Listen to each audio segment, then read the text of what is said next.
MBBS student Shivaranjani Tiwari Banda से बागेश्वर के लिए निकल चुकी है। बता दें कि 20 साल की शिवरंजनी इन दिनों सुर्खियों में बनी हुई है।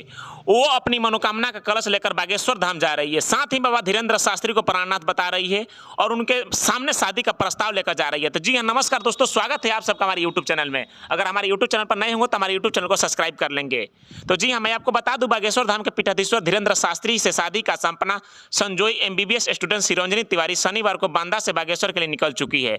वह 16 जून को बागेश्वर धाम पहुंचेगी, लेकिन जब शिवरंजनी को पता चला कि बाबा 15 जून के बाद एकांतवास में जाने वाले हैं तो परेशान नजर आई। इस विषय पर खास बातचीत पर शिवरंजनी तिवारी ने कहा कि मैं बागेश्वर धाम वाले बाबा के भक्ति में बाधा नहीं बनना चाहती हूं। उन्होंने कहा कि मुझे उम्मीद है बाबा मुझसे जरूर मिलेंगे। कहा कि बागेश्वर धाम में कभी कोई निराश नहीं लौटा, वो सभी की सुनाई होती है। उन्होंने कविता के माध्यम से कहा कि मन में बसाकर तेरी मूर्ति उतारूं मैं प्राणनाथ तेरी आरती। इसके आगे शिवरंजनी ने कहा कि हम लोग गंगोत्री धाम से बागेश्वर धाम जा रहे हैं।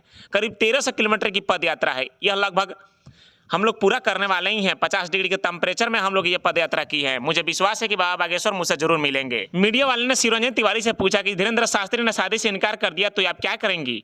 इस सवाल पर मुस्कुराते हुए शिवरंजनी तिवारी ने कहा, मैंने तो कभी नहीं कहा कि मैं शादी करने जा रही हूँ या शादी का प्रस्ताव लेकर जा रही हूँ। मैं तो उन्हें प्राणनाथ बोलती हूँ क्योंकि वो मेरे प्राणनाथ हैं, आगे भी रहेंगे। मैं उन्हें भगवान मानती हूँ, इसलिए उन्हें प्राणनाथ बोलती हूँ। मेरी कोशिश है कि मैं 16 जून को उनके धाम पहुंच जाऊँ, मगर गर्मी बहुत ज्यादा है, इसलिए 1-2 दिन आगे पीछे हो सकते हैं। इस मुद्दे पर आपकी क्या प्रतिक्रिया है, हमारे यूट्यूब चैनल को सब्सक्राइब कर हमारे कमेंट सेक्शन में जरूर बताएं।